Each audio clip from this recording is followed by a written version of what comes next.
Kalau kita memang mau berkreasi, kita mau sedikit kreatif, dan kita mau berpikir, mau belajar, insya Allah beternak itu mudah sekali. Dan beternak itu tidak harus kita mengeluarkan modal yang banyak di awal. Assalamualaikum warahmatullahi wabarakatuh, sahabat Jaya.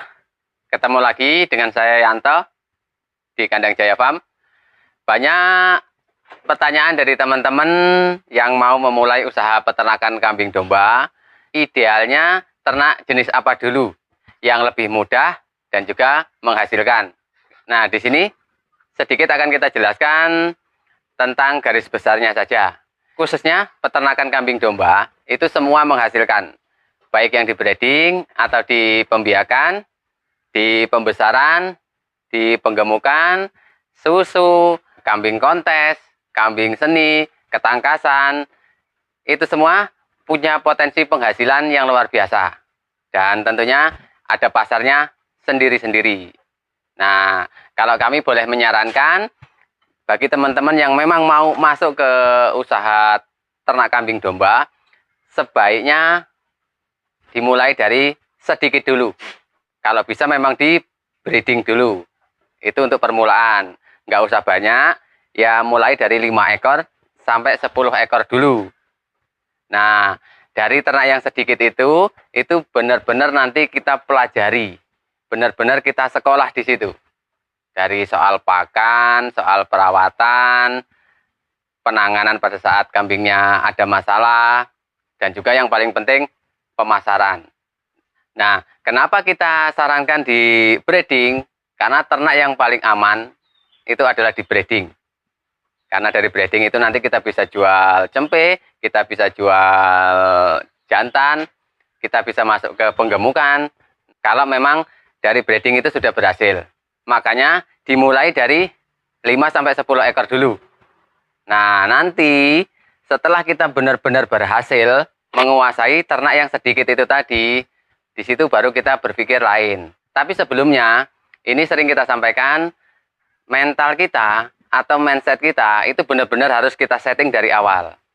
Kita jangan pernah mengecilkan usaha ternak kita. Meskipun hanya mulai dari 5 ekor atau 10 ekor, nah, di situ mindset kita memang itu usaha peternakan kita, bukan hanya sampingan atau samben.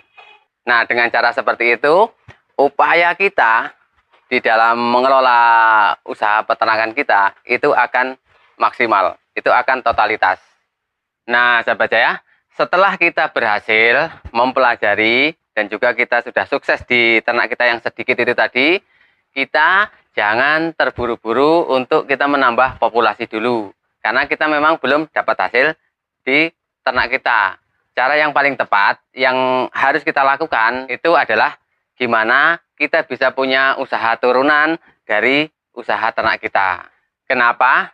Karena di usaha peternakan itu ada 2 limbah yang kita dapatkan. Yang pertama, limbah dari kohenya. Yang kedua, limbah dari rapen atau sisa pakan. Nah, itu semua kalau memang kita kelola, itu bisa menjadi tambahan income untuk kita. Makanya kita kembali untuk belajar di situ. Belajar cara mengolah kotoran hewan, itu kita keringkan, kita haluskan, kita fermentasi, dan juga ini juga penting pemasarannya. Nah, ini juga kembali seperti di awal. Kita tidak boleh mengecilkan usaha kita. Kita harus punya mental, ini adalah usaha pembuatan kompos. Nah, dari itu kita sudah punya 2 usaha. Yang pertama kita sudah punya usaha ternak tadi yang berjalan, yang 5-10 ekor. Dan kita juga punya perusahaan pupuk kompos. Dan kita tidak berhenti di situ saja. Kita juga harus mencari usaha turunan lagi dari pupuk kompos kita. Dengan cara pupuk kompos itu tidak kita jual semua. Tapi sebagian itu kita alokasikan ke lahan kita. Kita harus cari lahan, tidak perlu luas. Yang penting bisa kita gunakan untuk bercocok tanam. Nah, di lahan itu nanti bisa kita tanam sayur-sayuran yang memang beraneka ragam jenisnya. Ada terong, ada bayam, ada kangkung, ada kacang. Dan kita pilih jenis-jenis yang memang kita bisa konsumsi. Kalau memang nanti banyak, itu juga kita bisa pasarkan dengan mudah. Nah, fungsinya kita bercocok tanam. Yang pertama, kita memang butuh sesuatu yang bisa kita konsumsi sehari-hari, yaitu dari sayur mayurnya. Yang kedua, itu juga untuk pembuktian.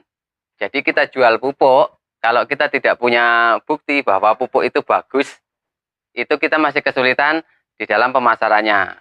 Tapi dengan cara kita tunjukkan pada masyarakat bahwa tanaman yang kita tanam itu bisa subur dengan pupuk yang kita produksi, tentu saja kita akan mendapatkan kemudahan di dalam memasarkan pupuknya. Bahkan ada yang tanya saja, kenapa kok ini subur-subur tanamannya? Nah, kita jawab karena dipupuk dengan pupuk yang kita produksi. Nah, itu lebih mudah lagi di dalam kita memasarkan produk pupuk atau kompos yang kita buat. Sampai titik ini saja, kita sudah punya 3 jenis usaha yang bisa kita jalankan bersamaan. Ternak kambing, pengolahan kompos, dan juga pertanian. Nah, dari 3 jenis usaha ini, kalau kita jalankan bersama dan benar-benar kita totalitas di situ, kita maksimalkan untuk semuanya, insya Allah hasil yang kita dapatkan globalnya itu tidak kalah dengan peternak-peternak yang memang sudah populasinya banyak. Dalam hal pemasaran itu jauh kita lebih mudah dibandingkan mereka-mereka.